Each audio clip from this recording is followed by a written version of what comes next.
국민의힘에 호소드립니다. 쓸데없이 발목 잡기 하지 마시고요. 이진숙 사퇴안에 찬성이나 하십시오.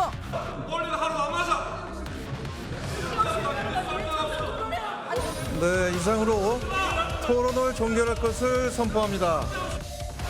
국회의원 이진숙 제명 촉구 결의안을 상정합니다.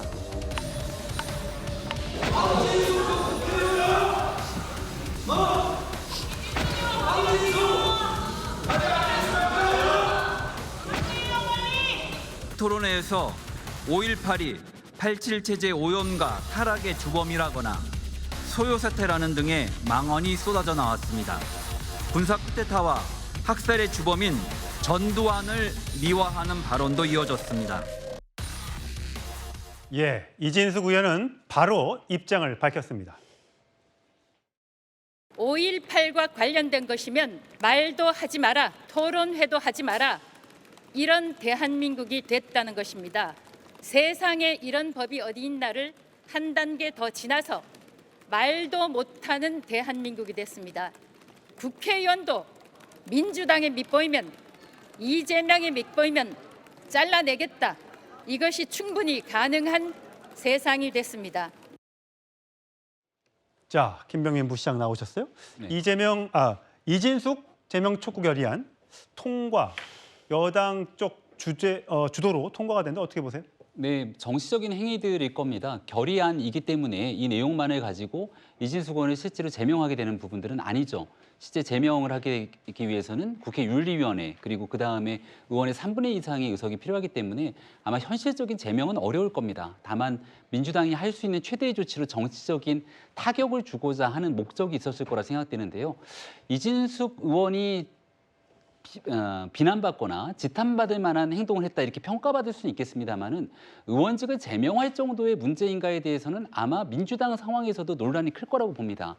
민주당 입장에서는 이 주식을 차명 거래했다는 의혹으로 결국 민주당에서 나간 이춘석 의원 같은 경우가 현재 제대로 수사가 진행되고 있지 않는 상황 속에서 엄청난 문제가 있는데 김병기 의원도 마찬가지고 실제 범죄로 최종적인 문제가 될 것처럼 비춰지는 여러 의원들에 대해서 실제 제명 결의안이 먼저 있어야 되는 것이 아니냐.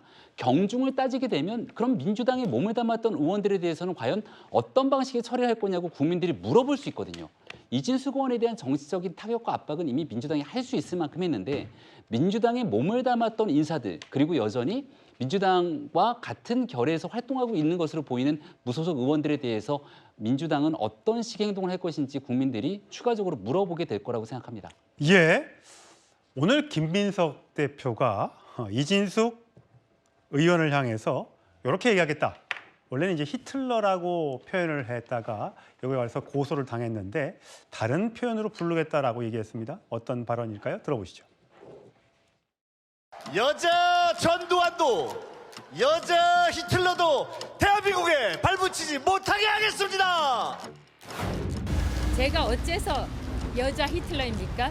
대한민국에서는 국회에서 특정 이슈와 관련해서 토론회 한 번 열 수 없는 그런 나라가 됐습니까?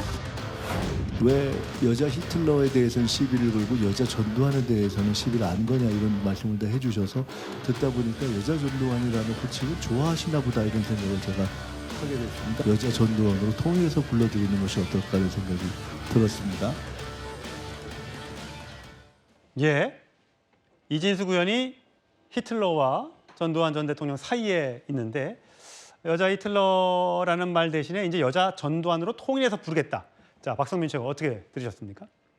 그러니까 사실 이제 이진숙 의원이 개최했던 토론회에서 또 문제가 됐던 게 결국 이 전두환 씨에 대한 어떤 칭송을 해왔던 인사들 그리고 심지어 진정한 지도자다 이렇게 추켜 세우는 말들이 있었던 그런 그 사람들을 불러다가 토론회를 한 것이기 때문에 문제가 더 됐던 것이거든요.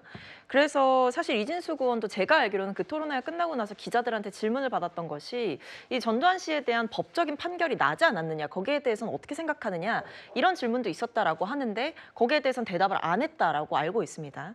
그렇기 때문에 이 여자 전두환으로 부르자 이렇게 김민석 대표께서 말씀을 하신 것은 사실 토론회 과정에서 문제가 있었던 부분을 지적함과 동시에 어떤 전두환 씨에 대한 인식을 한 번 더 비판을 한 것이다 이렇게 봐주시면 될 것 같고, 계속해서 이진숙 의원은 어떤 반성의 김이라든지 국회의원으로서 책임감을 느끼는 발언보다는 뭐 5.18과 관련해서는 토론회도 하면 안 되냐 이런 식의 반응을 보이고 있는데, 저는 이거는 적반하장이라고 생각합니다. 그러니까 마치 역사 왜곡을 하는 것을 표현의 자유와 등치시켜서 얘기를 하는 것 같아요. 같은 게 아닙니다. 지금 토론회를 해서 문제를 삼은 것이 아니라 그 토론회에 불러온 인사들과 그 토론회 과정에 나왔던 말들 때문에 문제가 되는 것이기 때문에 저는 이진숙 의원이 최소한 반성하는 태도라도 좀 보이는 것이 국회의원으로서의 도리가 아닐까 생각합니다. 김명민 부시장 보시기에는 근데 어쨌든 이게 논란이 계속 되면 될수록 이진숙 의원이 김민석 대표가 이게 이름 왔다 갔다 하는 거면서 거의 뭐 당대표처럼 막 느껴질 정도가 돼버렸어요. 이게 정치적으로 과연 맞는 겁니까? 이진숙 의원에게 그리고 김민석 대표에게 양자 모두 득이 되는 정치를 하고 있겠죠. 하지만 여기서 결국은 피해를 보는 건 국민일 것이고, 합리적인 정치를 지향하고자 하는 많은 사람들은 마찬가지 피해를 볼 거라고 생각합니다. 특히 가장 큰 피해자는 저는 국민의힘이 될 거라고 생각하는데요. 국민의힘은 이미 국민의힘의 정강 정책 강령에 5.18 민주화 운동 정신을 존중한다는 의미의 내용들이 이 당 강령에 못이 박혀 있습니다. 심지어 윤석열 대통령 시절에도 대통령이 당선되고 난 다음 5.18 민주화 운동에 특별 열차를 국회의원 전원과 함께 광주로 내려갔던 그런 정치적인 역사를 갖고 있는데, 다시금 과거로 퇴행하는 목소리를 끌어내면서 본인의 강성 지지층을 향한 정치적 목소리를 키울 수 있을지언정 국민의힘 전체에 대해서 과연 어떤 도움이 될 것인지 그 지점을 잘 알고 있기 때문에 민주당의 김민석 대표도 특히 이진숙 의원을 전두환 전 대통령이 빗대어서 계속되는 비난 행보를 이어가는 것이 아닌가 생각합니다. 예, 아까 차재현 교수가 ABC 얘기하면서 김민석 대표가 유능하고 민생정당 나가겠다고 했는데 요즘 뭐 며칠 안 됐습니다만 당대표가 된지 히틀러, 전두환 그리고 조이대 씨 이런 발언들이 자꾸만 머릿속에 기억이 되니까 과연 다르게 변모하고 있는 민주당이 변하고 있는 것인가에 대해서 의문을 갖고 계신 보수층 또 진보층 인사도 계실 것 같습니다.